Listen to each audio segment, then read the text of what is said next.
So now we're recording. So hi, Amber.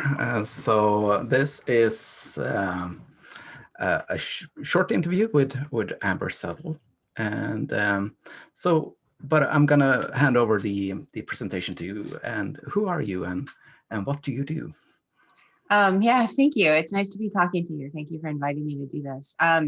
So my name is Amber Settle. I'm a professor at DePaul University. So I'm a professor in the School of Computing, which is in the College of Computing and Digital Media. So we actually have two sister colleges, one of cinematic arts and the other is the School of Design. So we're the computing school within there. And I have actually been at DePaul since 1996.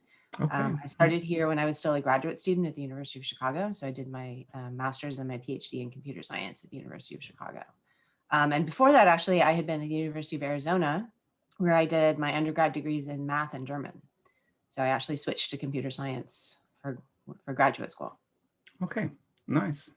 So what is your area of research within computer science? Well, I started out at the University of Chicago, of course, in theoretical computer science. You would imagine a background in math. I went into theory, and so that's what my PhD thesis was about. But once I got tenure, actually just a little bit before I got tenure, I started being interested in trying to work on computing education research. And so I switched after I got tenured almost exclusively to working on theoretical computer science. I'm sorry, on computing education research. So that has actually for the past 15, 20 years has been the focus of my research is to work in computing education research. So what is computing education research really? So it looks at lots of things. I mean, fundamentally, how can we effectively teach people computer science, right? So that's the main goal is to figure out how is it that people learn computer science? What are the things that we need to do in order to help them learn the topics that they need to in order to become a computer scientist? But also issues around, for example, recruitment and retention, because computing is unfortunately a very white male space. And that is bad for the discipline, because when you don't have diverse voices who are contributing to a field, you're not going to have as diverse solutions as you might have otherwise. And so trying to make sure that you bring different people to the table. There's also, of course, lots of white men who aren't included in computer science too. It's not like everyone is here. So making sure that we bring new diverse people to the field, making sure that we keep them is another important area to look at. So there's a lot that looks into it, but fundamentally just how do you do the education of computer scientists? Nice. So what is your area? What is your specialty in So this field? I've specifically looked a lot at programming pedagogy. So one of my most recent papers that's appearing in a conference looks at specifically what do students do when they're writing loops.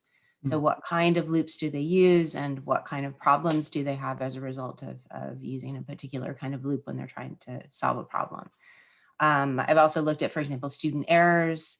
I have a project right now that's looking at student debugging. So how do students approach debugging? What are the positive ways they go about that? What are the negative ways they go about that? But I also previously, I have another project that's involved in recruitment and retention. So trying to understand why it is, for example, that people drop out of the first few programming courses, and what can we do differently to make sure that they don't leave.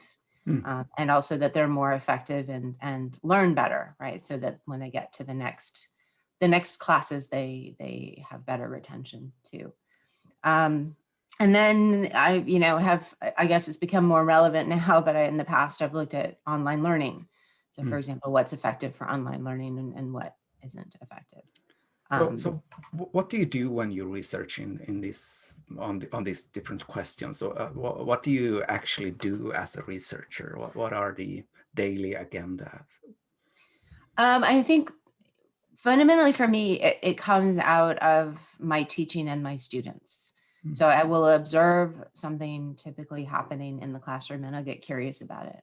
So I'll notice, for example, that students when they need to be using an index loop, so one that's actually producing indices into a sequence as opposed to one that's taking values out of a sequence.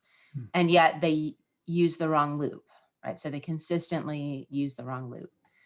The question occurs to me, why? Why is it that they're doing that? Is there something about the way that I'm teaching them that is somehow leading them down the wrong path? Or is it that there's something fundamental about learning to use a loop that is confusing, right? That is confusing for them and trying to make a decision between one of those two structures. And so I in seeing a problem, I get curious about what's the cause of that problem. How can we possibly fix it? That causes me to go out to the literature and say, has anyone else seen this problem before, right? I mean, there are lots of people who've worked in this area before, and maybe they have ideas on what I could do differently. So, a lot of it is really me being curious as a instructor, right? What can I actually do better? And then sometimes the answer is no, nobody knows, right? Nobody has any idea why this is occurring. And then that occurs to me, well, how could we investigate it? Right? How could we figure out what's going on? Is it something that I'm doing in my teaching? Is it something that's going on in the students' brains when they're trying to learn these loops that are causing them to make the wrong choices and to make mistakes? And then how do we measure that, right? So I need to come up with a hypothesis. Maybe it's my faulty teaching.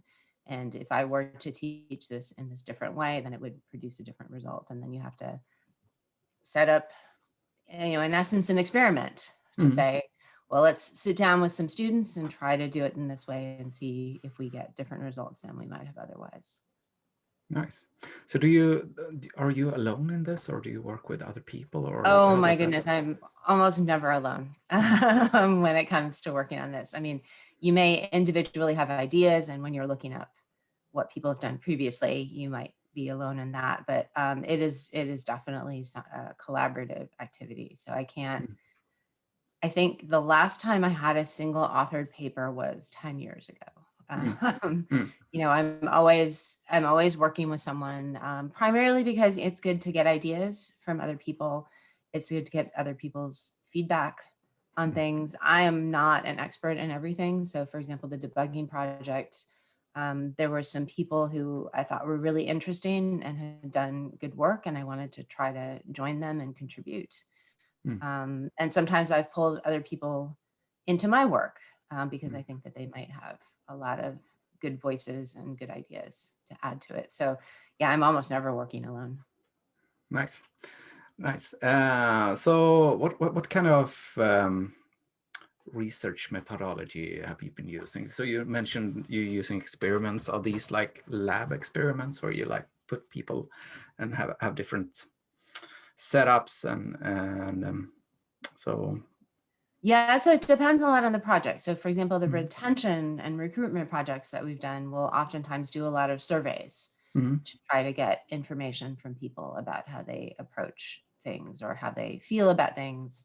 And then that is a very quantitative thing, right? Because you're trying to analyze the surveys. Or for retention, for example, you look at who stays throughout a series of courses. So is a student from a particular instructor making it all the way through the end of a sequence, or what percentage of them are, and what is that instructor doing differently? So that's a very quantitative thing.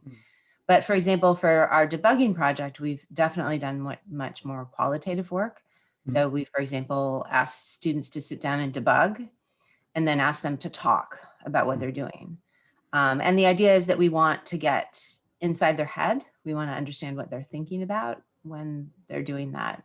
And that, we can't obviously actually be inside their head. So we need to try to have them speak so that we can understand why they're doing what they're doing.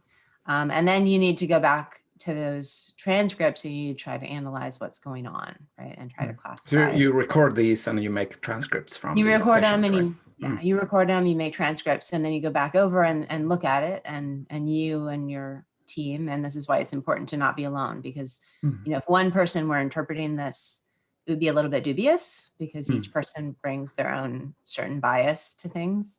And so the more people you can have looking at this, the better the chances are that you're going to have something that is a little bit more objective Nice. and try to understand what's going on. And so, you classify and try to understand, why are they doing what they're doing here? Do we see any patterns? Are there any things that we can abstract out of this to try to understand in general what's happening when students are faced with debugging a program? Nice. So when you find something, okay, how do you handle that? What do you do with it? What do you see your means of telling others about this? Yeah, so the goal is to publish, right? So the goal is to publish, and that's because, it's fun to share your work, right? It's nice to let others know what you have discovered, but it's also important in terms of advancing the field, right? So my very first step, I said when I observe something in the classroom, is I want to find out, hey, has anyone else seen this? Do they have ideas for me, right? Maybe I don't have to do that much work. Maybe someone else has actually come up with a good idea. And so that's where it's helpful to go out to the literature and find out, has anyone actually encountered this problem before and come up with a solution that I could try? And so getting your work out there is also helpful, not only for you to excitedly share what you've discovered, but also for other people, hopefully, to learn from what you've discovered.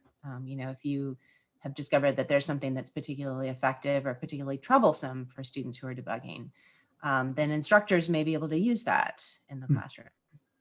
That could be something that would be helpful for them. So you want to get that published. And in computer science education, I have to say conferences are a big source of publishing. So getting that out quickly to people is seen as being really beneficial. Conferences are also pretty competitive. So the acceptance rate for conferences tends to be reasonably low in computer science education. And it's seen as prestigious and important.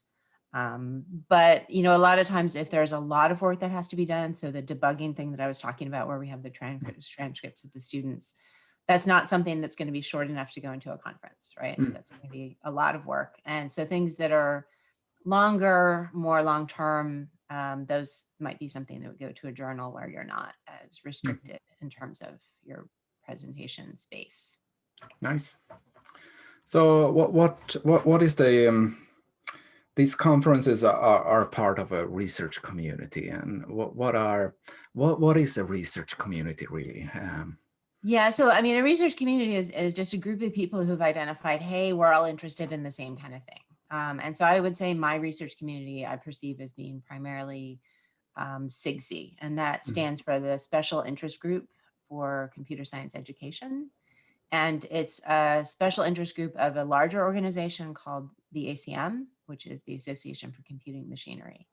And ACM is a large organization, global organization that tries to organize around all of computing. So they have almost 40 SIGs, 40 special interest groups around various areas in computing. So the three biggest ones are SIGC, which is the computer science education community that I'm in, and SIG-Chi, which is the human factors SIG, and then SIG-Graph, which is one that's organized around graphics.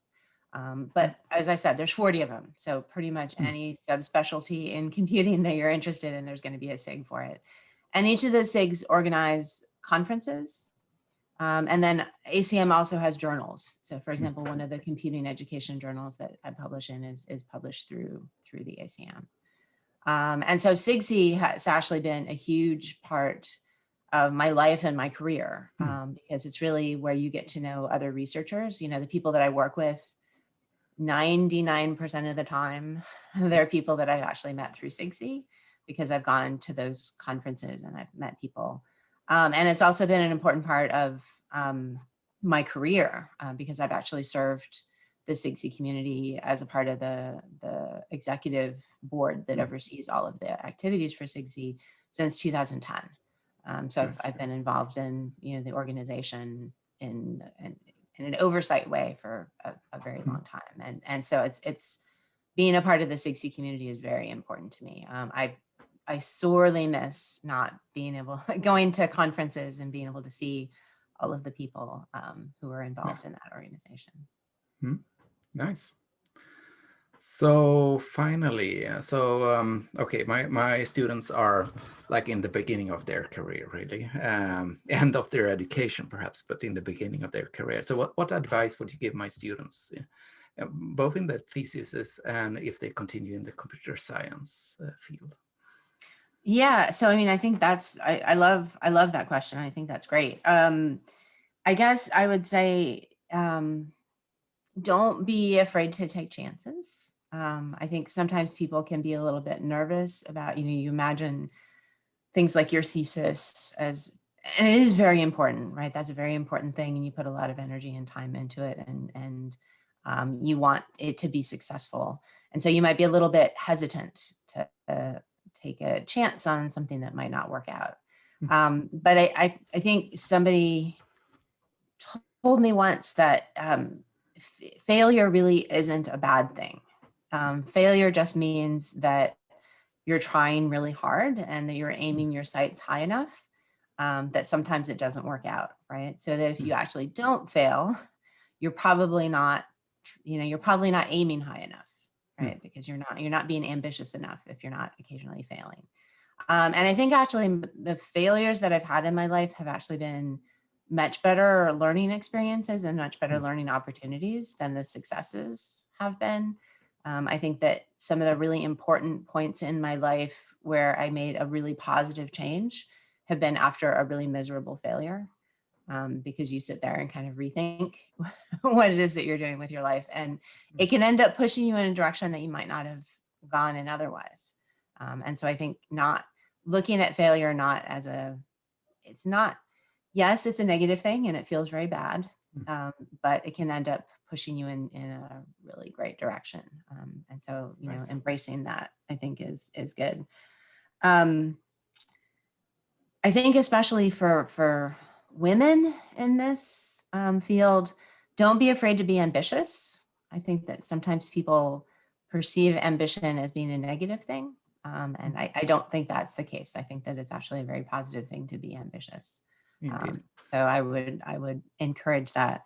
But probably equally well, and I bet that Swedes do this way better than Americans. So this advice may not be something that is as important for your audience as it might be for one of my audiences, but make sure to have boundaries.